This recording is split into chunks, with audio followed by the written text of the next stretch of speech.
जेव्हा इस्रायलची निर्मिती झाली तर म्हणजे तुम्हाला कुटुंबातून, कारण बरीच ज्यू कुटुंब त्यावेळेला इस्रायलला गेली, तर तुमच्या कुटुंबामध्ये याबद्दलची चर्चा झाली होती की आपण इस्रायलला जावं न जावं?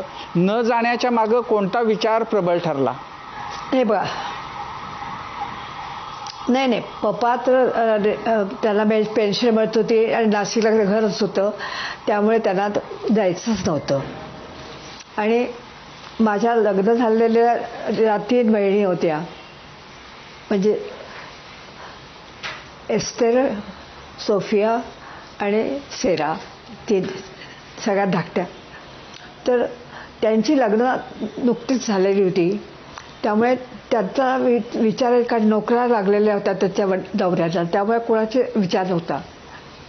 पण माझी एसी म्हणून जी मैत्रीण होती, म्हणजे एस्तेर, ती आणि तिची फॅमिली सगळी, हे मात्र ते इस्रायलला गेले. एवढे एकच आमच्या संबंध कुटुंबामधली एकच व्यक्ती गेलेली आहे, बाकी सगळे इथे भारतामध्येच होते. आणि इथे मला आश्चर्य वाटेल, पण भारतामध्ये त्यांना कुठल्याही प्रकारचा त्रास झाला नाही. अतिशय प्रेमानं, सहानुभूतीनं त्यांना समजून घेऊन लोक वागले. हा एकमेव देश आहे.